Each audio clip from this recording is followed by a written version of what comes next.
Alright, now, first of all, let's get this out of the way. A sport where grown men put on helmets and shoulder pads and ram into each other at full speed is not soft. But compared to previous generations of the NFL, it seems as if maybe nowadays players don't hold up to toughness of past eras. But that is not true at all. So then, why has the NFL gotten significantly less physical and tough in the past years? Well, first we have to talk about the many rule changes that have led to a softer product. Historically, the NFL has made changes to plays such as helmet-to-helmet contact to avoid fewer head collisions and stop potential CTE cases from happening. And I think we can all agree that plays like this should not be allowed in the game. However, it seems like in recent years, the biggest changes that led to the game being infinitely softer than other generations has been the many ridiculous changes to the rulebook. Changes to penalties like taunting, unnecessary roughness, roughing the passer, pass interference, forward progress, excessive celebration.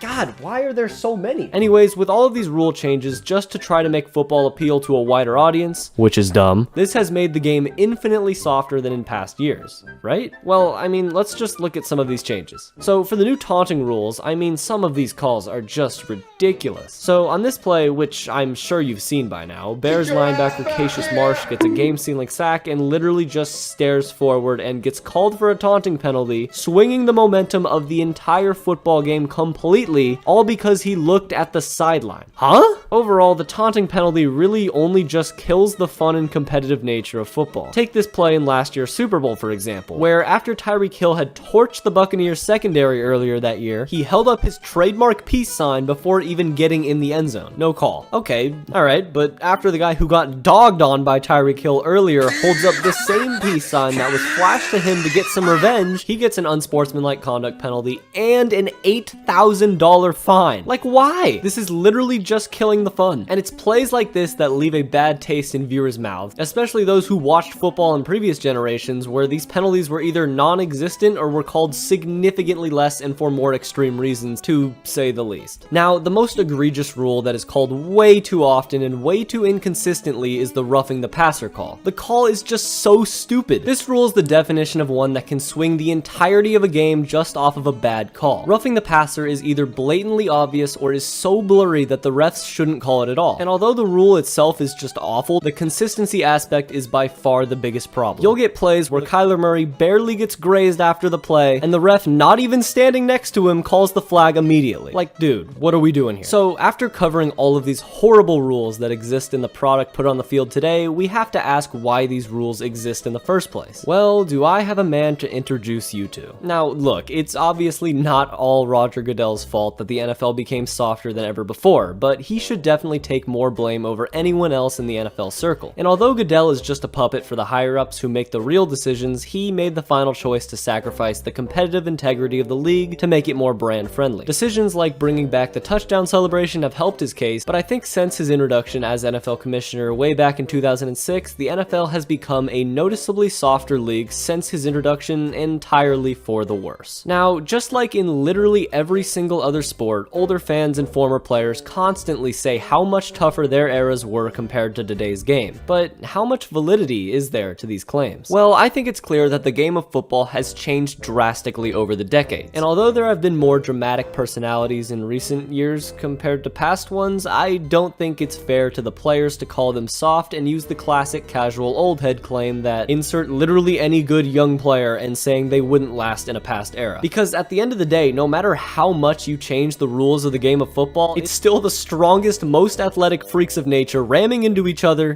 doing everything they can to try to knock their opponent's head off. But are these older fans and players right that their era was tougher? Well, yes and no. I think it's clear to both young and old fans that the players themselves aren't the problem, but rather the oppressive rules that players, more specifically in newer generations, are forced to follow. So with that being said, in previous eras of football, the game was obviously more tough physically due to a lack of modern technology and rule changes. Like, I don't understand how there wasn't a line at the hospital after every game on AstroTurf. So then if it's not the player's fault, then whose fault is it? But all of this leads to one big message, where the NFL's new rule changes come off as doing everything they can to make a sport that is insanely ruthless and physical as soft as possible. And with this being the case, we have to realize that the NFL is not done making the league softer. Plays such as the kickoff and even stricter unsportsmanlike calls may be in the not so distant future of the league, which could spell doom for the integrity of the game. But to be fair, we have to look at the other side of this argument, and the main main reason why most of these changes occur, which is for safety reasons. Alright, well, this is the big problem, because obviously if you've left the house in the last decade, then you would know that the NFL has a massive public problem with concussions and head damage. So in order to appease the public masses, the NFL cracked down on hitting and did arguably way too much. Like, way too much. Even for penalties like taunting, I guess you could make the argument that this rule exists as harshly as it does in order to do everything they can to prevent fights from breaking out and keeping the competitive nature healthy, I guess. All of these rule changes mainly to try and drastically reduce CTE in former NFL players. Now, here's the problem with this. Many studies have been done that have shown that CTE does not happen at one time. So, for example, a massive hit like this one doesn't automatically give Ed Reed CTE. But what does is repeatedly hitting people and getting hit yourself for an insanely long period of time. According to statistics, it is borderline impossible to play in the NFL and not develop CTE. And the thing is that the two most dangerous plays in football that are thought to be linked to things like concussions are still in the game and have remained untouched by the league. So it's pretty much widely known that the kickoff is the most dangerous play in football, where both teams send the worst players on their team who get little to no playing time, running at one another at full speed, only to have their returner get tackled at the same spot they would have been at if he had just kneeled in the end zone. Like, what is the point of this play? Anyways, a more lesser known culprit play for head damage is hits that involve the attacker not wrapping up the target at all. This would mean a hit where a defender goes in leading with his head or shoulder, not trying to tackle the opponent, but mainly trying to just knock them over and send a message. These hits are also usually blindside and are most common on kickoffs and turnovers. So the NFL should just penalize these hits and make them incredibly illegal, right? Well, the problem is that these hits are insanely entertaining, I'm not gonna lie. So there's obviously a line here. At what point should the NFL decide to sacrifice entertainment value for player safety? And even if they do, how much excitement should they be willing to give up? Well, that's for you to decide. But honestly, none of our opinions matter to our Supreme Lord, Roger Goodell. But if you enjoyed this video, then like, comment, or even subscribe. It helps the channel a lot, and you can watch more videos just like this one. And watch one of these videos right here, they're really good, trust me. Anyways, until next time.